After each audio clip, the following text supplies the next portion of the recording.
আপনারা মঙ্গলকালীতে এখানে রাস্তা ব্লক করলেন, আমরা কিছুদিন আগে বাট্টা সংলগ্ন এলাকায় রাস্তা ব্লক করেছেন, কি কারণে আপনারা আবারও রাস্তা ব্লক করলেন? গত 21 মার্চ শনিবার দুইটা মানুষ মারা হয়েছিল। একটা বর্তমানে খালেদ আহমদ খুন হয়ে গেছে, বর্তমানে এটা মৃত্যু। আর জুনাদ আহমদ বর্তমানে শিলচার বর্তমানে জীবনজ্যোতি হসপিটালে মৃত্যুর সঙ্গে লড়ছে। তো আজকে 6 দিন হয়ে গেল, পুলিশ প্রশাসন এখনও কোনো আসামি গ্রেপ্তার করেনি। আর পুলিশ প্রশাসন গ্রেপ্তার করেনি। পুলিশ প্রশাসনকে আমরা একটাই দাবি চাই যে পুলিশ প্রশাসন কেন আসামিকে গ্রেপ্তার করেনি। আর পুলিশ প্রশাসনে বলে ওইখানে ওই আসামি আছে, স্যার আপনার আইয়েন, বলে তোমরা দাঁড়াও আমি আইতাছি বলিয়া আয় না, এরকম কেন করে? আমরা পুলিশ প্রশাসনের একটাই দাবি চাই যে এরকম কেন করে। আপনারা কি লিখিত অভিযোগ দিয়েছেন? হয়, লিখিত অভিযোগ দিয়েছি। আমার এই জুবেল আহমদ যে আসামি যেটি, এটা আমরা তাকে বর্তমানে হুমকি দিছে। গেছে কালকে আমরা ফোন করে হুমকি দিতেছে যে আসামি, আমি যখন আসামি হয়ে গেছি তাহলে 9-7 জন আমি নিয়ে এবারে হয় সাইলেন্ডার করবো না মৃত্যুবরণ করবো। আমাদের প্রমাণ সহ আছে। পুলিশ তার প্যাকেটে আছে, এটা কেন করে? আমার একটাই দাবি যে পুলিশ প্রশাসন এরকম কেন করে, কেন তামাশা বাঁধাচ্ছে? আজকে কয়দিন হলো? আজকে 6 দিন, আজকে 6 নম্বর দিন হয়ে গেছে, এখনো কোনো আসামি গ্রেপ্তার হয়নি।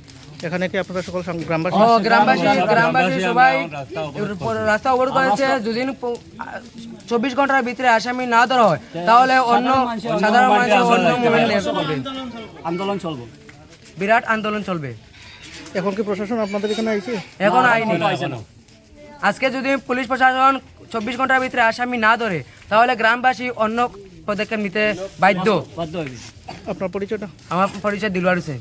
আপনি স্থানীয় বাসিন্দা? হ্যাঁ, ওই আমার মামা, যারা মারা গেছে তাই নিয়ে আমার একজন মামা। আর যারা অভিযুক্তকারী তাদের নাম কি জানা আছে? তাদের নাম জুবেল আহমদ, মঈনুদ্দিন, ওই একরাম উদ্দিন, এবারে ওই ফারুক উদ্দিন, আর শাহাবুদ্দিন, আর মঈনুদ্দিন, আর মনি, আর হায়দর, কালামিয়া। এই মঙ্গলকালী এলাকাতে পথ অবরোধ চলছিল, আপনারা এসছেন, পথ অবরোধ উঠছে, কি আশ্বাস দিয়েছেন? এখানে কিছুদিন আগে একটা ঘটনা ঘটেছিল, এখানে একটা মারামারির ঘটনা ঘটেছিল। একজন লোক শিলচরে চিকিৎসাধীন অবস্থায় তার মৃত্যু ঘটে।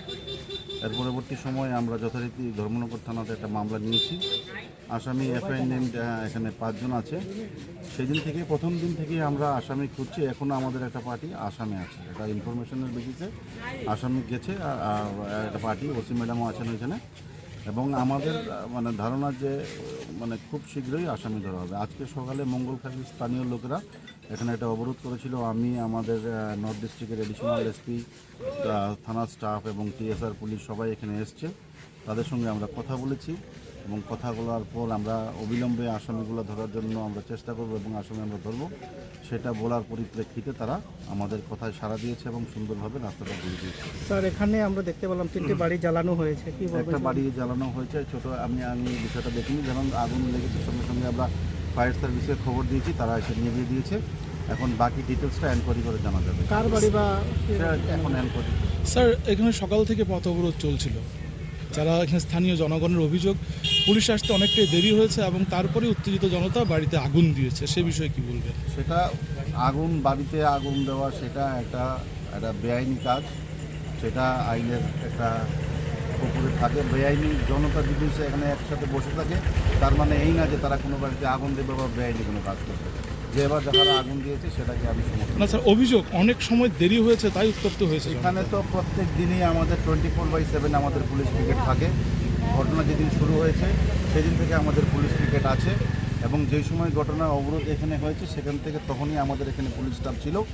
এইখানে পুলিশ স্টাফ ছিল এই জায়গাটাতে, আর ওইদিকে এখান থেকে অনেকটা দূরে আপনারা দেখেছেন আগুনটা লেগেছে।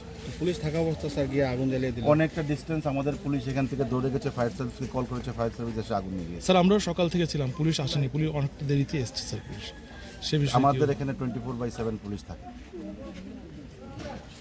সাধারণ জনতা হিসাবে কি দেখছেন, কি ঘটনা ঘটছে এই মঙ্গলকালী এরিয়াতে?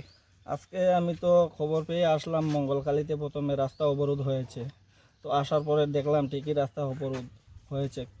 তারপরে 2 ঘন্টা যাবৎ রাস্তা অবরোধ ছিল, পুলিশের কোনো পাত্তা নেই, পুলিশ শুনেও আসেনি। তাই গ্রামবাসী উদ্যোগী হয়ে সকলে মিলে উগ্র হয়ে গিয়ে ওদের বাড়িঘর জ্বালানো হয়। কাদের বাড়ি? ওই যারা মেরেছিল একজন মারা গেছে, এই এরার বাড়িঘর।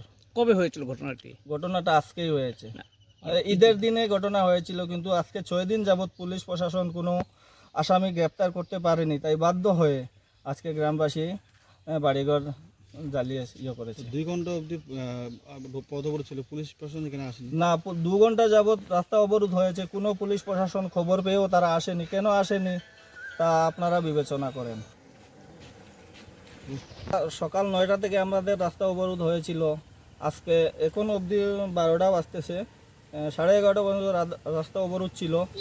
12টার সময় গ্রামবাসী উগ্র হয়ে গিয়ে ওদের বাড়িঘর আক্রমণ করেছে। পুলিশ প্রশাসন কখন এসেছে? পুলিশ প্রশাসন এই তো আধা ঘন্টা আগে এসেছে। আপনার নাম? আমার নাম শেখাবুদ্দিন। আপনি স্থানীয় বাসিন্দা? হ্যাঁ, আমি এখানে যুবরাজনগরের বাসিন্দা। এবং আজকে কোন জায়গাতে রাস্তাটা অবরোধ হয়েছে? রাস্তাটা অবরোধ হয়েছে মঙ্গলখালী গ্রাম পঞ্চায়েতের মসজিদের সামনে। বড় মসজিদ।